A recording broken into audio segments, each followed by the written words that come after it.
When we were traveling in India to other places, we would take the train, right? And sometimes it was sleeper train, but they're not like the glamorous cabins or you have your own space. It's just like you got a curtain, you got your boots, your family's together, blah, blah, blah. Like I remember like waking up and there were hands on my boobs as I'm sleeping. And I'm like, is this really happening?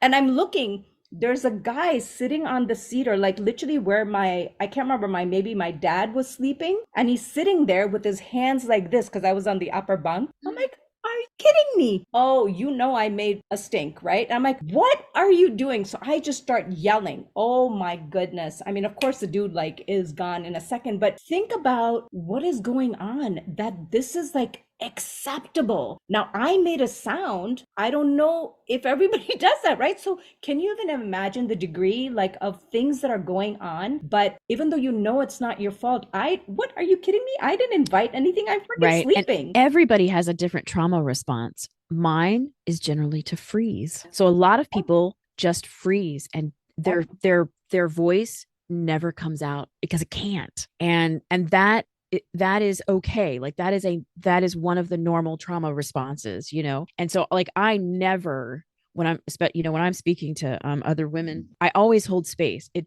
is never your fault, and neither is your trauma response. This is just how your brain has evolved to protect you. And yeah, but I'm so glad that you did that and that you shouted, because look what happened. He ran away. I'm not the norm. So You're not the Right. norm. In India, you said that because there's feelings that come up because they're separated. meaning that the way that we socialize here, boys and girls play and have fun, there are a lot of restrictions in our cultures. Like, go play with the girls and your dolls. You don't have to go play with the boys and their sports stuff and whatever. There's a lot of separation and a lot of like information that doesn't get shared. So we don't know how to really even interact with, male, female. It's not set up in a way that it's healthy and normal. So that's a big part of the background. I think that these are such important topics.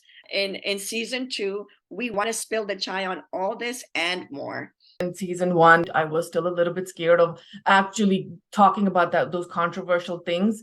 And now I'm at a point where I just really see and I feel that we need to talk about it. We need to say it, like things like this. And that my experience that I shared, I've never said this out loud at all to anyone my entire life, because I felt like maybe it was my fault. But I want to say these things now, and I'm ready to talk about those controversial issues. And that's what Robbie and I were saying. We're gonna do it in season 2. We're gonna talk about these things, and we're gonna go there. And we don't care if we're gonna hurt some people's feelings, or we're gonna, it needs to happen. And I'm so looking forward.